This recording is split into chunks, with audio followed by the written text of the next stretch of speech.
Olá, eu sou Alexandre Mendonça de Barros, analista de mercado, e no Impulso Negócios de hoje vamos discutir o que para mim é o principal assunto que está acontecendo no mundo, que somos nós, a evolução do plantio brasileiro.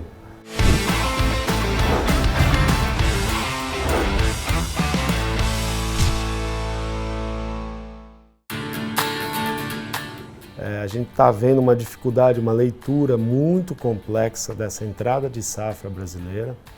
E se nós lembrarmos, no episódio anterior, nós discutimos uma visão, pelo menos divulgada pelo governo americano, pelo USDA, divulgada como expectativa pela nossa órgão oficial, que é a Conab, de uma expectativa excepcional de safra brasileira. Qual era a lógica?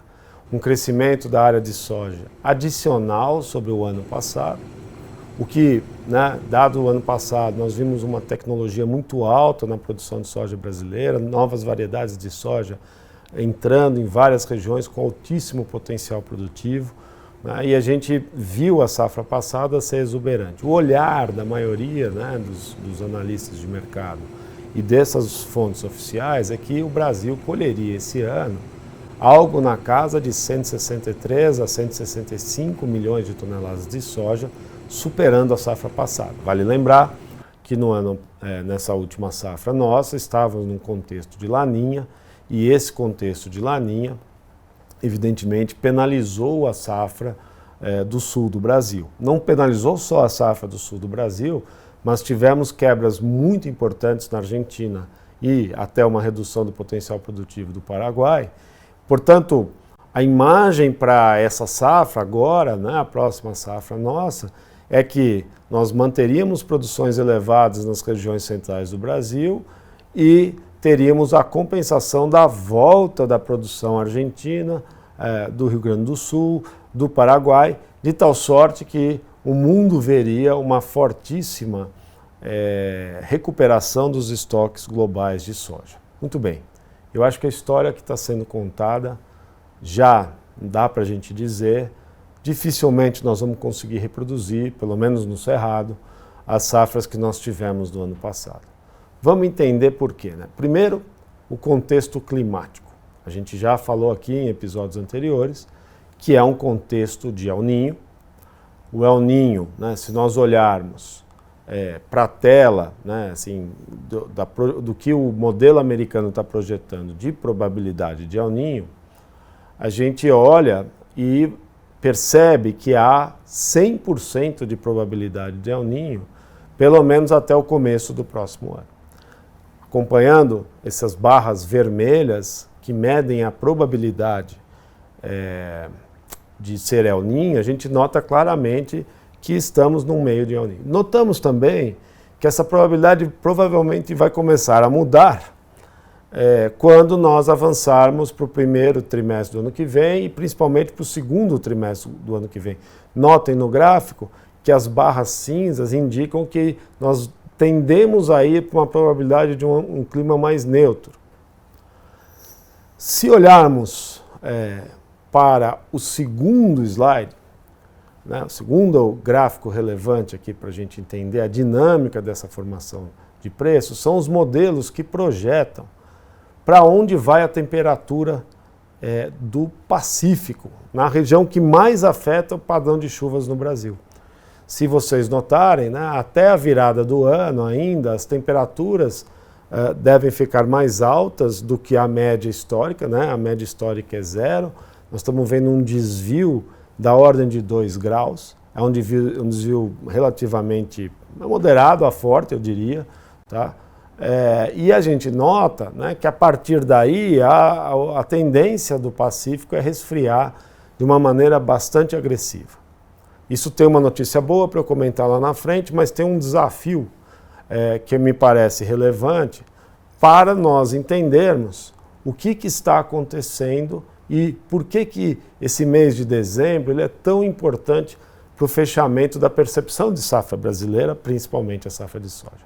Em primeiro lugar, vale aqui mencionar que esse começo de safra foi extremamente irregular no Brasil, principalmente no Brasil Central, mas mesmo no Sul. O excesso de chuva tem complicado muito o plantio, principalmente de milho, mas também de soja, o que gera também uma pergunta, né? Já está dado que o Rio Grande do Sul vai ter uma produtividade recorde. É possível, até possível, mas não dá para a gente afirmar isso hoje, embora, claro, a tendência é ser uma safra melhor que a do ano passado, não vamos negar essa evidência, mas nós já tivemos anos de tanta chuva que limitaram o teto produtivo de soja. Mas vamos concentrar o problema principal, é o Cerrado brasileiro. O Mato Grosso, né, ele começou acelerado no seu plantio de soja, aí as chuvas não firmaram, os meteorologistas, os modelos afirmavam que a partir da segunda quinzena de outubro as chuvas se generalizariam no Cerrado, isso não aconteceu. Aí a gente viu, né, então, mas em novembro chega, né? Também não veio de maneira generalizada, chuvas espalhadas, alguns lugares chovendo bem, outros chovendo muito mal. Começamos a ver a história do replantio da safra de algumas áreas, potencial produtivo em baixa. Por quê também? Não foi só essa irregularidade de chuvas, mas temperaturas extremamente elevadas. Evidentemente, isso aumenta a evapotranspiração, cria, né, vários colegas de campo nossos reportando escaldadura nas plantas, né, começa a ter falhas significativas de stand, começamos a ver o potencial produtivo das plantas, o desenvolvimento delas ser limitado por esse volume de chuvas não regulares. Então, nós estamos diante, né, formamos uma entrada de plantio com atrasos, né, começou então, na medida que o clima não veio conforme o esperado, a gente viu enormes irregularidades nessa velocidade de plantio, atraso em Goiás, atraso no Mato Grosso do Sul, próprio Mato Grosso, que vinha em linha quase com o plantio do ano passado, começou a ficar abaixo da média histórica de plantio e, evidentemente, gente, criando um ambiente extremamente irregular e que, no nosso entendimento, afeta significativamente o potencial produtivo dessas áreas. No Maranhão, Piauí, Tocantins e Bahia, que normalmente são as regiões que no ano de El Niño sofrem muito com a falta de chuva, nós começamos a ver, né, um atraso de plantio, atraso relevante de plantio, que talvez dê certo, né?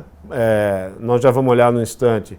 Há um ambiente um pouco melhor a partir de janeiro, fevereiro, como eu disse, o El Niño tenderá a perder força, já vimos isso nos gráficos anteriores, e quem sabe isso ajude, né, o Maranhão, Piauí, Tocantins e Bahia. Mas em tese é um ambiente seco que já exigiu algum replantio também em algumas áreas.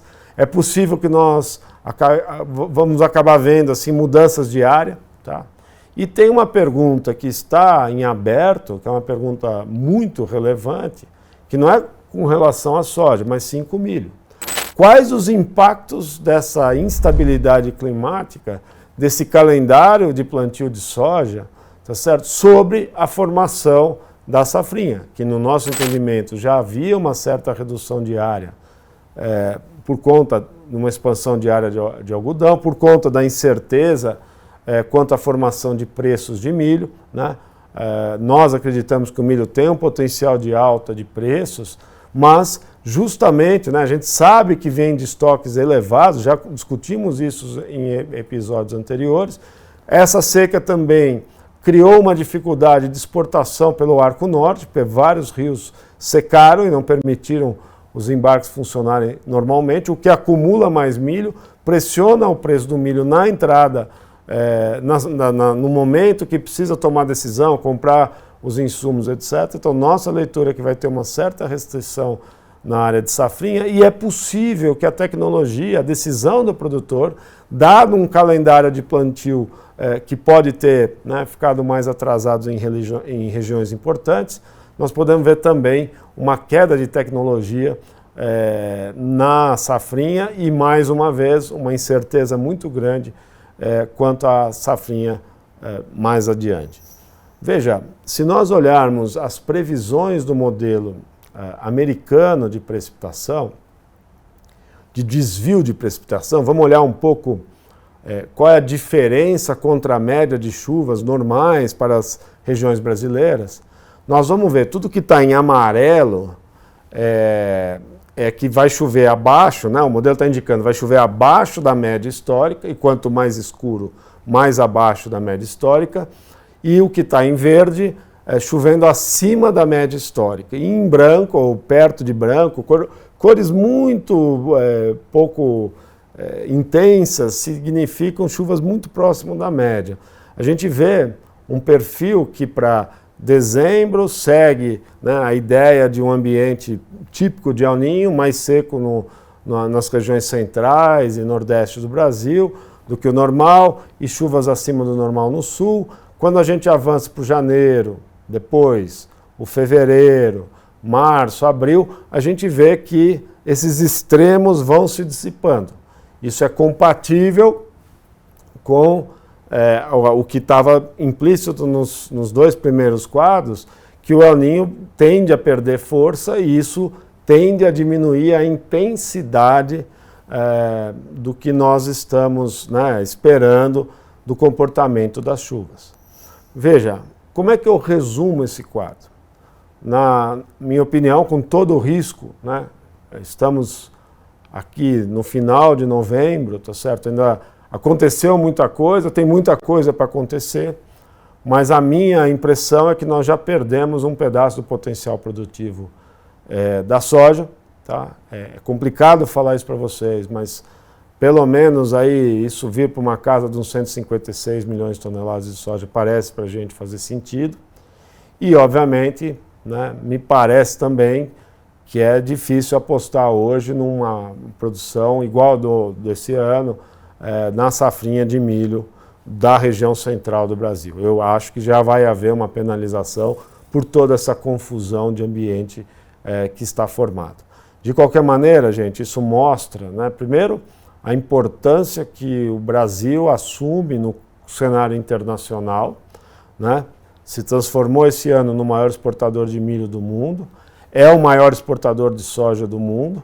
Evidentemente, todas as expectativas eram que o Brasil e também a Argentina, voltando a mais próxima à plenitude da sua produção, e o Paraguai, colocariam soja no mundo suficiente para repor até os estoques e aumentar os estoques mundiais, e a gente começa a ver uma certa dúvida quanto à intensidade dessa recuperação. Vale lembrar que o fechamento da safra americana tornou claro, né, que os estoques americanos estão muito baixos, porque a safra americana não foi boa. Tá? Então, nós vamos ver um rally muito grande. Tá? Vai ser muito difícil medir essa safra. Vamos ter uma variância enorme entre regiões até não muito grandes, porque as chuvas elas não estão funcionando de uma maneira generalizada, daí a importância de ter uma generalização de chuvas, dar uma confiança maior nas nossas estimativas. Então, a todos os produtores que nos acompanham aqui, eu acho que nós vamos ver um rally muito grande nas próximas semanas e acredito piamente que já perdemos um tanto do potencial produtivo e, a depender do comportamento do clima aí nas próximas semanas, esses números podem ser ainda menores do que nós mencionamos. Muito obrigado pela atenção, prazer falar com todos.